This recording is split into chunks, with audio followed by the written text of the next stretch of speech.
సరే ఒక పక్క లిక్కరు, మరో పక్క చంద్రబాబు నాయుడు గారు ఆఫ్టర్ లాంగ్ టైం మళ్ళీ పోలవరం ప్రదర్శనకి వెళ్తూ పోలవరానికి సంబంధించినటువంటి ఎత్తు తగ్గింపు అనే దాని మీద కూడా ఏదో సీరియస్ కామెంట్ చేస్తారు. తగ్గిస్తే కుదరదు అని చెప్పి పోలవరం సాక్షిగా పోలవరం డ్యాంలో నిలబడి కేంద్రానికి ఈసారి మళ్ళా ఇంకొక స్వీట్ వార్నింగ్ లాంటిది ఇవ్వబోతున్నారు అనేటువంటిది సమాచారం. ఏం చూడాలి సార్, అసలు ఎలా చూడాలి సార్? అసలు ఈ జనాలు మీరు ఎరుబాగులో మీకు ఆయన చెప్పింది నిజంగా నచ్చింది, ఇలాగ నేను కూడా దండం పెడతాను. వైజాగ్ స్టీల్ ప్లాంట్ మేము ఆపేసాం అనగానే ఏమైంది? మడతకాజా.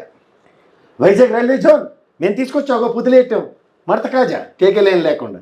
అలాగే ఉంటుంది ఇది కూడా పోలవరం. మీరు అలా చూస్తూ ఉండండి. ఒకటోసారి, రెండోసారి, ఇది మూడోసారి. సోమవారం పోలవరం ఎత్తిపోయి నిజంగా అంత చిత్తశుద్ధి ఉంటే ఈసారి కూడా పోలవరం సోమవారం అని పెట్టుకుని ఆగమేఘాల మీద పనిచేసి ఉందరు. కేంద్రం ఇప్పటికి ఎంగిలాకులు విదిలించలే. రాష్ట్ర బడ్జెట్ నుంచి 6,000 ఇచ్చారు ఆ డయాఫ్రమ్ వాళ్ళు రెక్టిఫై చేయడానికి. ఎందుకు సార్ రాష్ట్ర బడ్జెట్ నుంచి వీళ్ళు ఎందుకు ఇవ్వాలి? ఇచ్చారు. అలా మన వాళ్ళకి ఆనందం ఎక్కువ కదా. 72% క్లెయిమ్ చేసుకుని నేనే ఇది నాదే అని చెప్పడం చంద్రబాబు గారికి అలవాటు. ఇప్పుడు ఇది నాదే, ఇది ఏమీ జరగలేదు, ఇప్పుడు కేంద్రం ఇవ్వాలని తర్వాత అడుగుతారు. ఈ 6,000 కోట్ల లెక్క మనం ఎవరు ఇవ్వాలి? మీరు నేను, మనకు ఆనందం అన్నమాట. అంతే కదా. అది తాత విత్తు నాటితే చెట్టు పిలిచి మనవాళ్ళు కాయలు తింటారన్నది చూసాం. కానీ ఒక పెద్ద మనిషి స్థాయిలో ఉండి ఆయనే 25 సార్లు మన డబ్బులే తీసుకెళ్ళి దాంట్లో ఇన్వెస్ట్ చేసి మీ గురించి నేను ఎంత ఇన్వెస్ట్ చేశాను భవిష్యత్ తరాలకి అన్నది చెప్పడం ఎంత హాస్యాస్పదంగా ఉంటుందంటే, మనది కాంతి ఎందుకు దారిపోయిన కంప మనం ఎందుకు తగిలించుకోవాలి సార్? అది కేంద్ర ప్రభుత్వం, గతంలో కూటమి, మీరు 72% పెట్టి అప్పుడు కూడా రాష్ట్ర ఖజానా డబ్బులు పెడితేనే జగన్మోహన్ రెడ్డి మొదట వచ్చిన దాంట్లో 4,300 కోట్లు కేంద్ర ప్రభుత్వం తర్వాత ఇచ్చింది దానికి. ఆయన తెలియనుడు కాబట్టి రాష్ట్ర బడ్జెట్కి వాడాడు. నాకెందుకు ఈ పోలవరం పంచాయతీ అని మీరు ఎగేసుకుని పగేసుకుని ఈ వచ్చిన 4,300 కోట్లు కూడా మళ్ళీ పోలవరంకి పెట్టుంటే అది మొదటిది లాస్ట్ది దేనికి మొదటిదానికి కళ్యాణం లేదు, కడదానికి కళ్యాణం లేదు. పుండుకు తెరలేదు బూర్లలో మనం మన భాషలో మనం మాడుకుంటూ మన మాటలన్నీ ఎలా ఉంటాయి? ఒలింపిక్స్ పెడతాం, అమరావతిలో ఇంటర్నేషనల్ స్టేడియం కడతాం, పనికొచ్చింది వేటి. ఇప్పుడు స్టేడియం కూడా కొత్తగా తెర మీదకి వచ్చింది కదా, కేంద్రం అనుమతులు కూడా జారీ చేసింది. వాళ్ళకైపోయిందండి, అలా ఆడుకుంటా ఉంటే ఏదైనా రెడీగా ఉంటారు వాళ్ళు. 200 ఎకరాల రాష్ట్ర ప్రయోజనాలు అక్కడ 34-39 ఎకరాలు ఇచ్చారు సార్ రైతులు అమాయకంగా. ఈ లాడిన దాట పాడింది పాట.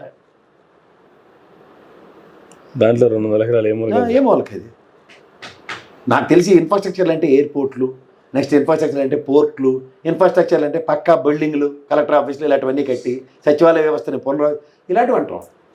వీళ్ళకి అది కాదు. షో షో షో డిస్కో లైట్లు ఉంటాయి, డింగిటికో అని వెలుగుతుంటే వీళ్ళకి మా చెడ్డ జనరంజకంగా ఉంటాయి.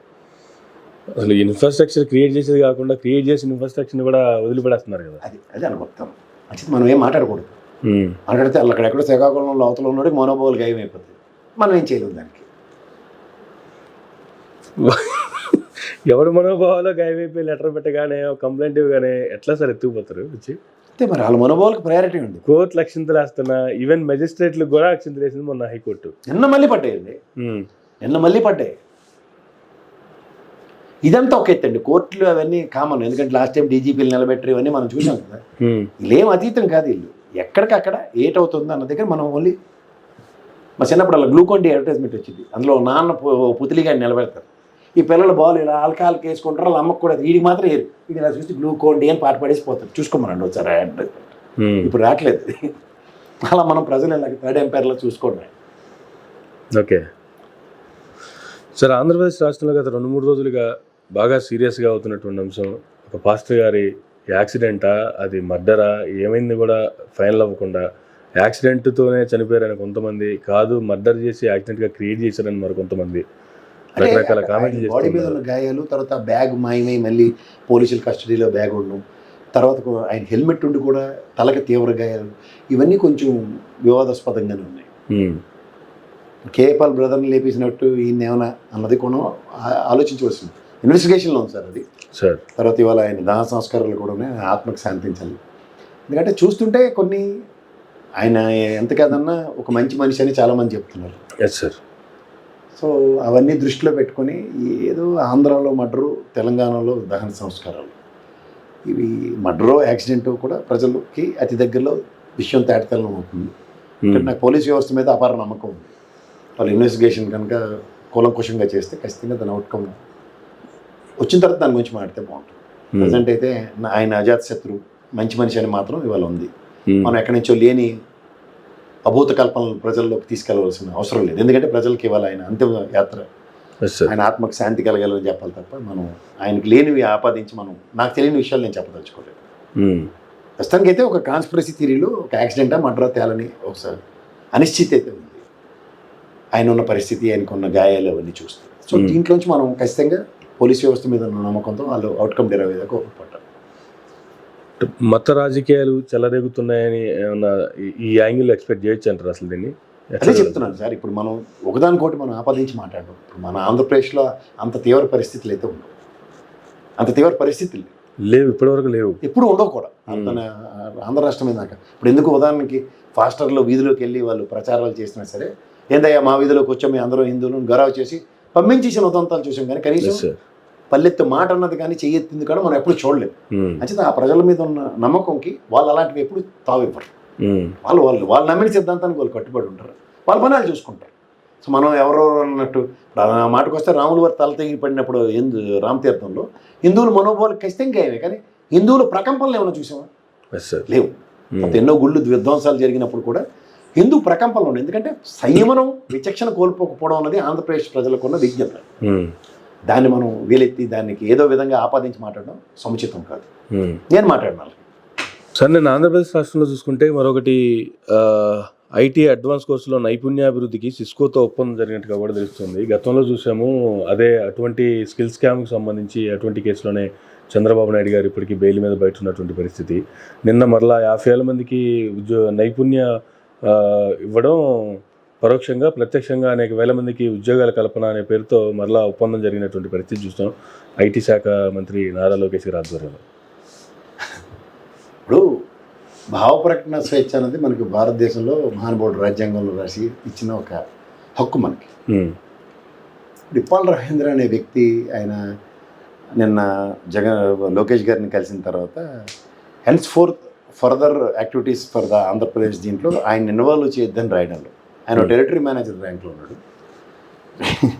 ఏపీ టెరిటరీ ఆయన పరిధిలో ఉన్నప్పుడు నిజంగా ఆయనకి అంత కలుషితమైన మనసు ఉంది, నిజంగా మీరు అనుకుంటున్నట్టు సమ్ అప్రహెన్షన్స్ ఆయనకు ఉంటే ఒక 50,000 మందికి స్కిల్ డెవలప్మెంట్లో ట్రైనింగ్ ఇవ్వడానికి ఒప్పందానికి ఆయన అయితే రాడు కదా, దాన్ని చెడగొట్టడానికి రావాలి రావడానికి. కానీ ఆయన intention and contention is very clear కదా సార్. సో అది కూడా ప్రాథమిక అవగాహన లేకుండా ఇప్పుడు దానికి నా అపాయింట్మెంటు గౌరవ ముఖ్యమంత్రి గారితోనో లేదా గౌరవ క్యాబినెట్ మంత్రి గారితోనో నాకు ఉన్నప్పుడు నా పూర్వపరాలు ఏమీ లేకుండా ఏదో ఇందిరాగాంధీని లేకపోతే రాజీవ్ గాంధీని చంపడానికి బెల్ట్ బాంబులు పెట్టుకుని వాళ్ళని నల్లిని వాళ్ళని అలౌ చేసినట్టు చేసేస్తారు ఎవరు పడితే వాళ్ళు చేయరు కదా. ఓఎస్డీలు తర్వాత ప్రణాళిక తెగించి బ్రహ్మాండానికి లెటర్లు రాశారు కదా, ముందెందుకు క్రాస్ చెక్ లేదు?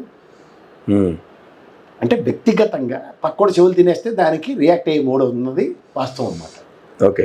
And the content and concern లేదు. కంటెంట్ ఏంటి? అతను 50,000 మందికి స్కిల్ డెవలప్మెంట్లో ట్రైనింగ్ ఇవ్వడానికి సిస్కో పరంగా ప్రతినిధిగా వచ్చిందండి.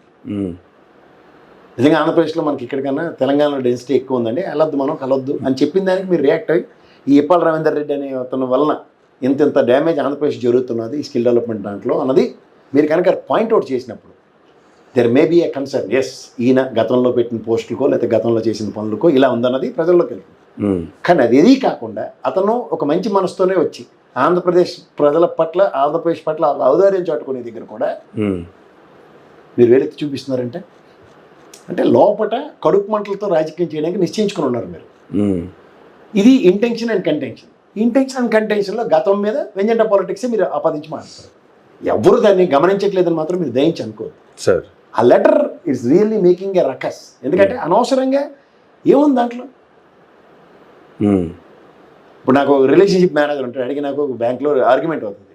నేను చీఫ్ మేనేజర్ చెప్పి నాకు ఈ రిలేషన్షిప్ మేనేజర్తో టర్మ్స్ లేవు సార్, నాకు సర్వీస్ ఇవ్వట్లేదంటే ఆయన మారుతుంది సార్. మీ స్థాయి అది, కానీ స్థాయిని తగ్గించుకుని అవును when you are dealing with Cisco I want replacement for this Ippala Ravindra అంటే it's a matter of fact, ఇంటర్నల్గా జరిగింది. అంటే ఎందుకు పెద్దాన్ని అలా భూతత్వం పెట్టి చూడడం అలవాటు అయితే చెప్పుడు మాటలు అంటే ఇలాగే ఉంటుంది. అందుకనే ఏం లేదు. Right sir, thank you sir, thank you very much అండి. ఇదండి కేఎస్ ప్రసాద్ గారితో ఈనాటి ఇంటర్వ్యూ. మరొక ఇంటర్వ్యూలో మళ్ళీ కలుద్దాం. చూస్తున్నానండి మేరా మీడియా.